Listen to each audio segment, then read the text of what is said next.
The future is not dividing into rich and poor. It's not dividing into smart and unskilled.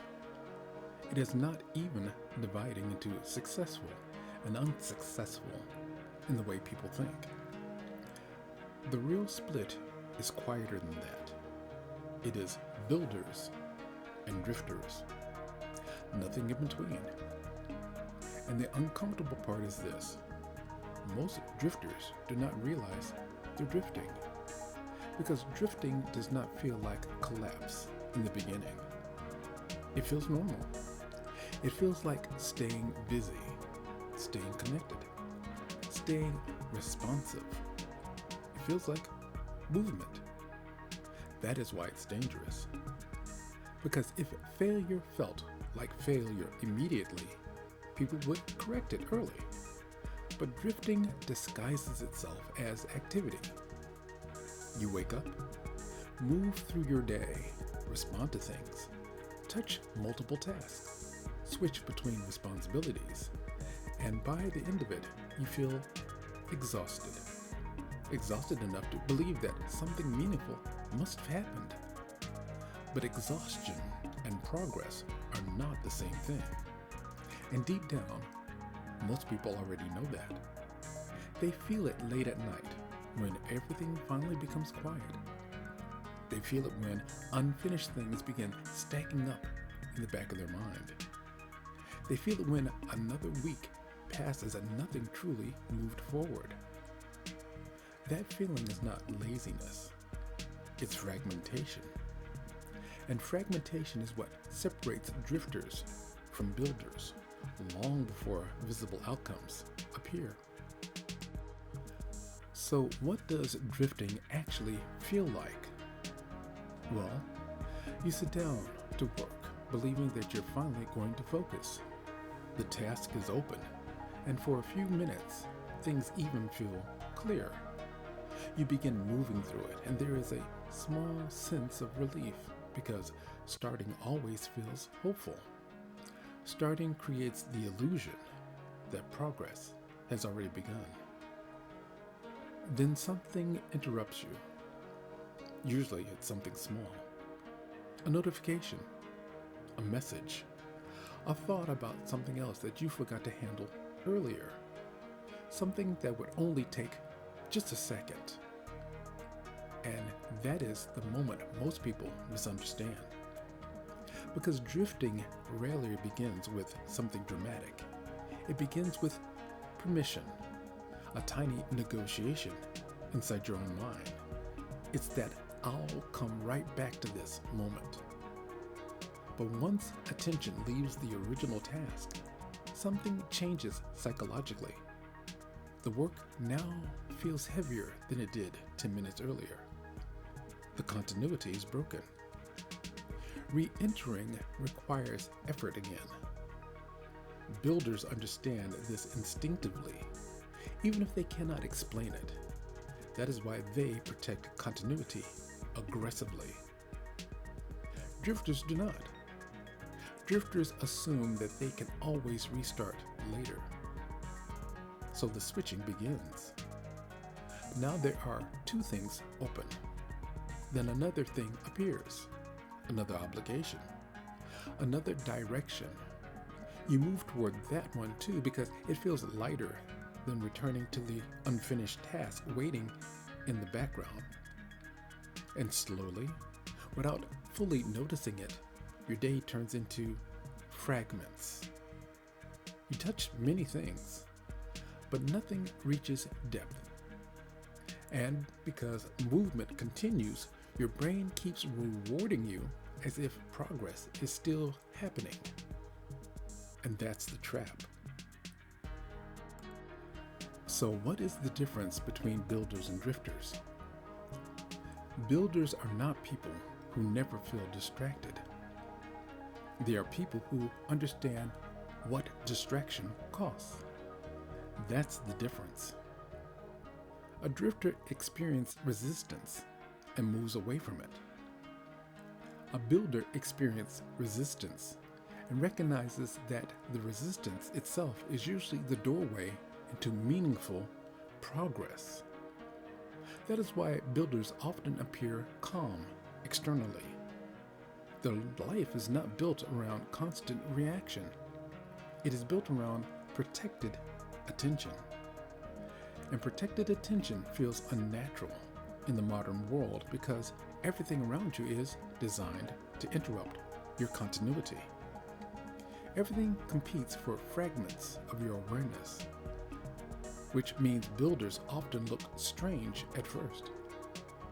They disappear for periods of time. They become very difficult to interrupt. They intentionally reduce inputs. They repeat routines. They narrow their focus instead of expanding it endlessly. To drifters, this can appear restrictive.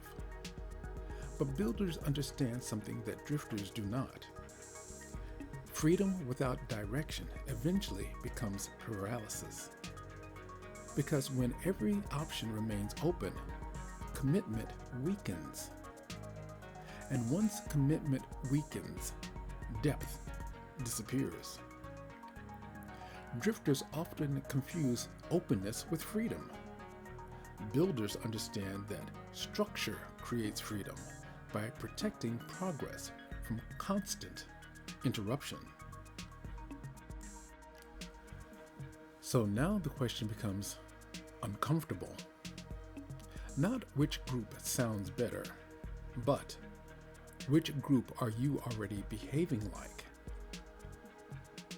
If you constantly restart instead of continue, if unfinished things mentally follow you throughout your day, if your attention belongs to more interruptions than intentions, if you begin important work and then abandon it for something easier, if your days feel full but strangely unproductive, you're drifting. And I want you to notice something very important here. None of this requires laziness. Many drifters work constantly. Many drifters are exhausted. Many drifters are highly intelligent. That's what makes this dangerous. Because intelligence does not protect people from fragmentation. Activity does not protect people from fragmentation. Only structure does. Only protected continuity does. And if your life currently feels mentally scattered, emotionally fragmented, or constantly reactive, then deep down, you already know exactly what this episode is describing. So what happens? Well, at first, drifting looks harmless. You assume that you are just overwhelmed, busy, distracted temporarily. But repetition changes identity, and eventually something begins to happen internally. You stop trusting in your own focus. You stop believing yourself when you say that you're going to complete something. You begin associating effort with interruption instead of completion. And this creates quiet psychological damage because human beings build confidence through evidence, not through intention. The mind does not measure who you want to become. It measures patterns.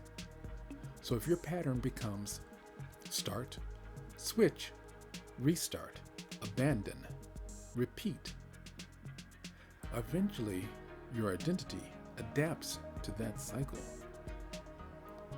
You stop seeing yourself as someone who builds deeply. You begin seeing yourself as someone who tries. And the reason this matters so much is because modern life makes drifting sustainable for long periods of time. That is why people can spend years inside fragmentation without external collapse. The system around them continues functioning. But internally, direction weakens more. every year. And once direction weakens long enough, people stop building entirely. They become reactive instead of intentional. That is the real split. Builders shape their environment deliberately.